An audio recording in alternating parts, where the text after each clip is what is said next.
Welcome back to another video. Today I'm explaining Kenjaku. Now Kenjaku is one of the main antagonists throughout the whole story of Jujutsu Kaisen, where he's basically just the mastermind of the whole show, where he manipulates stories, events to his liking to proceed the best result for anything. His main objective within the show and within the manga was to obtain Tengen and to start the merger after the calling games, basically killing off all the sorcerer and bringing back the golden age of sorcery.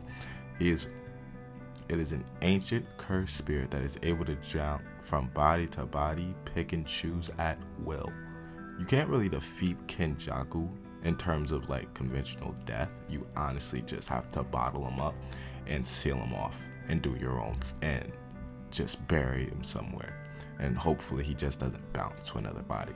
He has done this with Geto, Gojo's best friend, and Yuji's mother, to in turn make the ultimate prison for Sukuna within Yuji. Now, the only thing about Kenjaku is that he has no reason to do any of this except for at least what has been written in the manga, except if he wants to find out.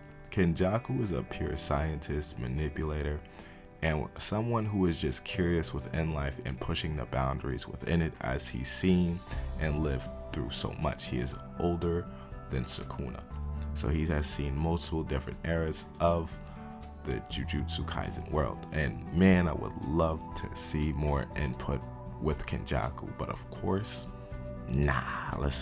let's throw him in the bag for real. Anyway,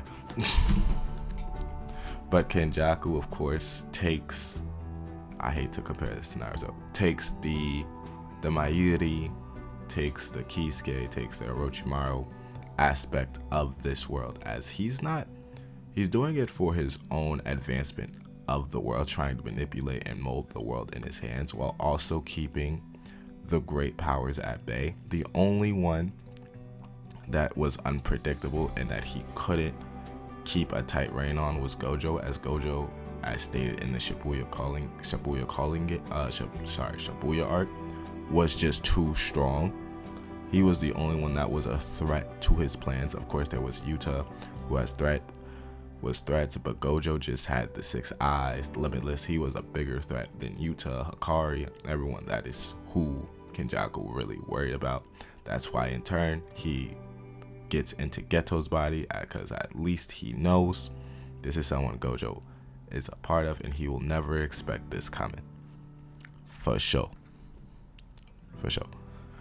But within that, when we see Kenjaku, and Kenjaku is also one of the more mysterious characters, as we really don't know much. We do know that he's lived so long that he was able to pull sorcerers from different eras to give them a second chance to fight basically the strongest people throughout the Jujutsu Kaisen timeline in the Calling Games arc. And he doesn't do it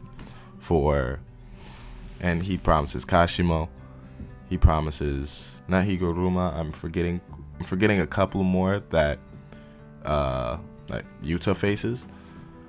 He takes them, pulls them, and gives them another chance to fight more stronger sorcerers, as many strong sorcerers in the past, pre-Heian arc or after the Golden Age of Sorcery, weren't able to find people at their level, so they just died strong and was like, I'm bored.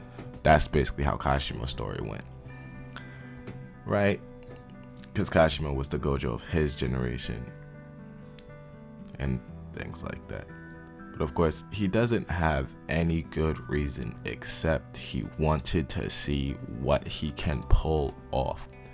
That in of itself makes zero sense. But of course, he's a scientist at the end of the day. He's a manipulator, and he tried to create a prison for Sukuna. Now, of course, Sukuna finds a way around, but Sukuna was still appropriately working with Kenjaku to a certain point. But Kenjaku made Yuji to be a prison for Sukuna. That's why Kenjaku was able to inhabit Yuji's mother. In turn, Yuji's mother was still with the father. They had a kid. Yuji popped out, and of course Yuji has more than another going on, right? And then Yuji became a prison for Sukuna, a perfect prison as Yuji can hold back Sukuna's presence. And Sukuna knows this. That's why Sukuna jumps bodies. And I'm not doing that whole manga spoiler thing.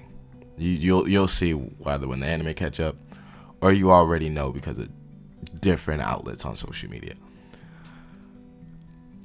But yeah, but it's a fascinating character for someone so old. But you really don't get to learn much about Kenjaku. Kenjaku is more mysterious than anything, because yes, he does have all these curse techniques, and we see him just throw it around willy-nilly.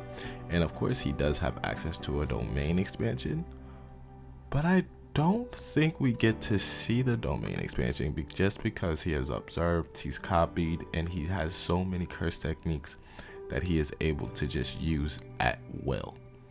Of course, he's one of the ones that has high curse energy output and curse energy in general, where he just has all these recollections of techniques, energies, and he's just able to use them at will, making him insanely broken. He maybe had more techniques, more things that we haven't seen, but of course, in the Takaba fight towards the end of the manga, before Yuta kills him, he just throws everything out, and Takaba just instantly dissuades that, as you can't defeat Takaba that way.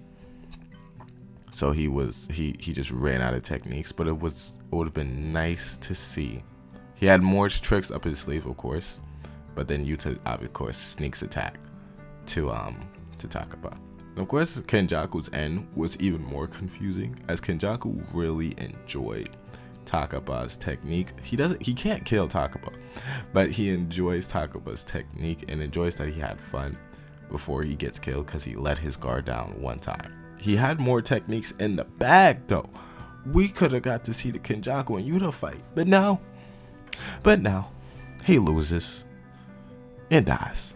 No reason at all, except for the fact we gotta get back to Sukuna.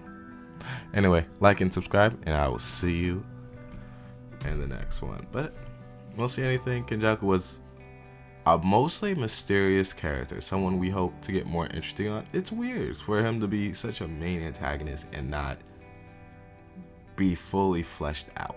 And you see him a lot. Like and subscribe, and I'll see you in the next one.